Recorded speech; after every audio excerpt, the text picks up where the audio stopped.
Well, I was hoping that I'd be able to write the speech at lunch.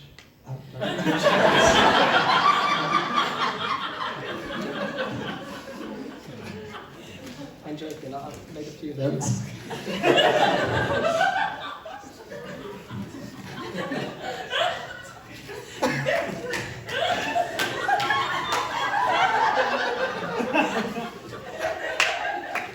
I thought it might go better if I couldn't really see each other. So I'd like to start in the most logical place to start, really the only place this could ever start.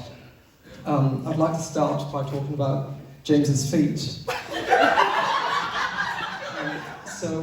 James and I met at Bible College. I was in my first year, and no, I wasn't. James was in his first year. I was in my last year of the degree, and I walked into this room for tutor group, and I saw this very intriguing looking fellow. He seemed to be trying to show me up, outfit-wise, and he had this unhuman piece about him, like if you leaned in closely you might hear the choirs of angels. And it got to this horrible point in the session where you had to pray with the person next to you, and I was sat next to a stranger who was James, so obviously I just stared at the floor. But while looking at the floor, I saw something magnificent.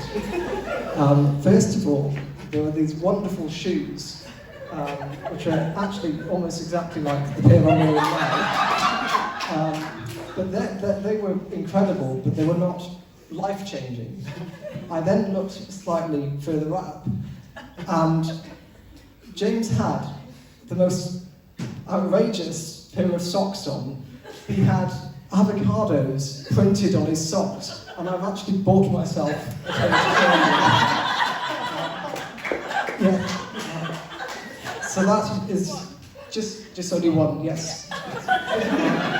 So that's where our friendship began. We didn't actually talk to each other for weeks after that. But I'll move on to something else. So I tried practicing the speech the other day, and I ended up talking for like an hour.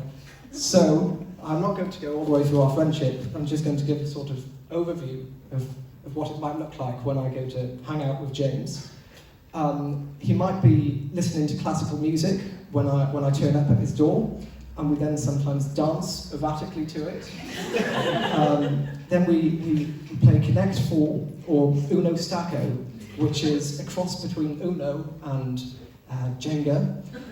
And then we might build things out of the Jenga blocks. And we even got toy cars, and we've made ramps out of the Jenga. Then James will play the guitar for me, which is very nice. Then he might go off on some sort of philosophical lecture for quite some time. And then it's bedtime, and sleepovers with James are sort of the best thing ever, because he tells the most incredible bedtime stories. I can't really think of a better earthly experience than lying in the dark in a sleeping bag on his floor and listening to him spout the most insane, sort of elaborate, concerning stories. I was going to move on to something else, but I'll put my notes here. We'll talk about Christina as well. When I first met Christina, due to some misunderstanding, I thought that she was 30. I thought someone had said that, and I spent the first sort of month thinking, but she's not 30, you can't be 30. And she ended up not being 30.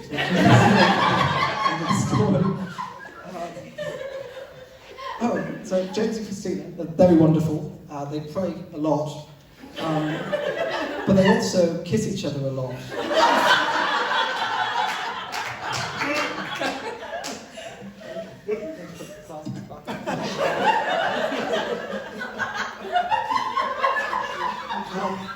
So I wasn't sure what to do at first when they started kissing each other. Well, I was quite intrigued, actually. I sort of just So I hadn't been so close to it before. I was quite curious as to how it worked. But then it became more of a hindrance. Because I'd be talking to Christina and suddenly James would come and steal her mouth. I didn't know whether to leave or I don't know. And then I've sort of mastered the art in public of trying to pretend that I'm not with them. Pretend to walk past or examine a leaf or something like that. I haven't mentioned your feet for some time, so I think I might mention them again.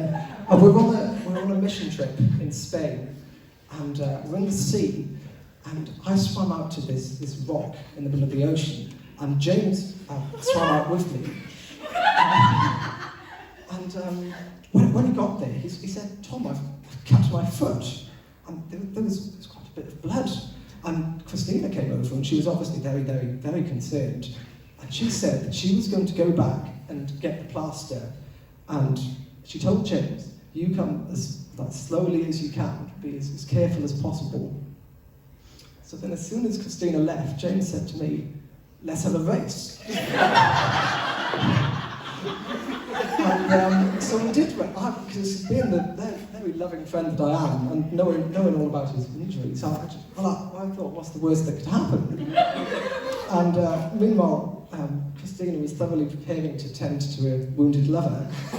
And me and Jane get to the shore, and Christina tried to put a plaster on James, but he was laughing too much.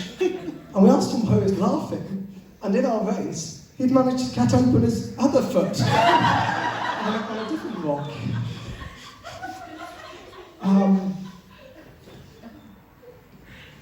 Can't read my writing. But we've had many other wonderful experiences. There was a time when James decided to read 20 chapters of a book to me in one go. We were sat outside, and it took lots of the day. And that was last year, and he's never read the last 4. There's another time, I shouldn't put my notes away, sorry.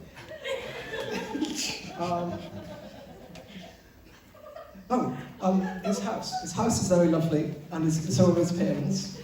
And it's a it's quite an older, and it's an amazing looking house, and there's loads of Gary's paintings around inside, and Kasha makes some wonderful soup. But the first time I went to James's house, James told me to get in a cupboard. And I went inside this cupboard, and it was pitch black. And then James came in after me. And so I had to keep going further and further into the cupboard. And then suddenly James turns the lights on, and I realised that I'm one step away from falling down a big staircase to the cellar. I didn't know they had a cellar. So James really almost killed me. But apart from that, he's usually very loving and considerate. And I don't think there's anyone else I'd rather be killed by.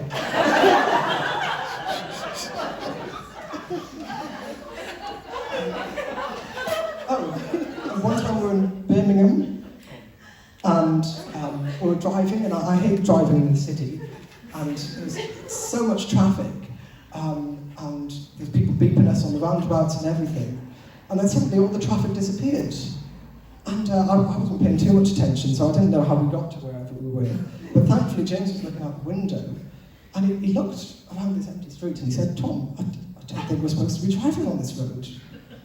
And I said, "Why not, James?" And he said, "Well, it says no cars." We turned out to be on the tram thing. Somehow we managed to survive. Yes, we were fine in the end. The Adventures of James and Tom. James and I have a video series that we make. It all started in my kitchen, and James just said, "Can we make a film?" And we ended up we've made 7 of them now, and they're all completely wild. We get taken up in a tornado, one of them. We clone each other. We dance on Mars. You attended your own funeral. But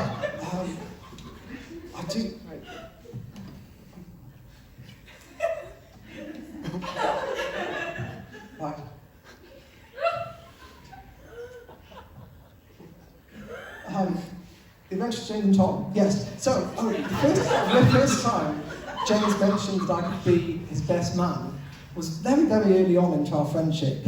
And before he'd said anything about getting married, we were walking one day, and he said to me, no, he didn't. I said to James, James, I kept the pine cone from the first Adventures of James and Tom episode, the one that we used to teleport. And James said to me, wow, well, when I get married, you can be my best man and you can present the pine cone to me. So, have I brought this famous pine cone? Yes.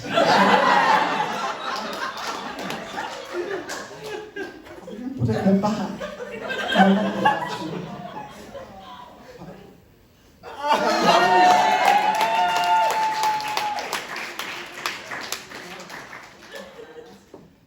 Well, James has changed my life.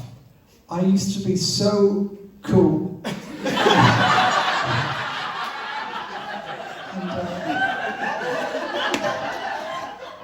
Now I watch Doctor Who. And I listen to classical guitar music. And I even tidy my bedroom. But James truly is quite an inspiration. I'd say, I think when I met him, I thought he seemed to be perfect. I thought I'd found the only infallible person other than Jesus. But he was just so... I couldn't believe it when he said that he'd only been a Christian for a short amount of time, because he was so... Just everything he did was to glorify God. And he was so just spirit-filled and just so dedicated to prayer. And it was sort of his first thought in everything, really. And his diligence to work, it's really amazing. And I found just simply from hanging out with James, I found myself reading the Bible more in my own time and listening to sermons and suddenly being interested in theology, even though I'd come to the end of a theology degree. Now I'm going back to do my masters, which is probably thanks to a lot of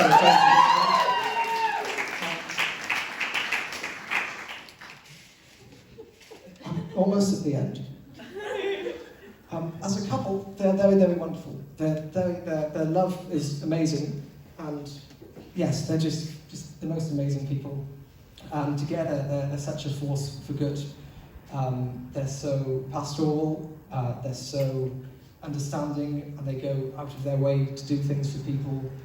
I haven't mentioned, James once made for my birthday, spent hours and hours putting together some insane bedtime story video made of digital art, which was quite a shock when I found out how much time we spent on it. It was really very, very nice. Anyway, I'm going to say nice things, I think. Yes, James is very, very great. He's very, very smart, very, very intelligent, and incredible at playing the guitar. And it was brilliant just hanging out with him, because you learn more and more about him sort of every day. One day he'll say, my mum's Polish, and then he'll say, oh, I used to be in a folk orchestra, and then, oh, I was in a band that played on Radio 2, and I had a Doctor Who YouTube channel. And it's just every day he hears some insane facts about his life. But yes, James just is so very entertaining, and yes, I think, yeah, you're very extraordinary, so please continue doing that. Yes, you're really, really wonderful, and I do hope that other people get to know you as well as I do, because that would brighten the world, because your influence is just wonderful. I'm very glad that you've got Christina to sort of fully appreciate you. Yes, because you are a treasure. I love both of you dearly, and you're so wonderful. I need to toast. I've done the bridesmaids. I need to toast both of you. Yes.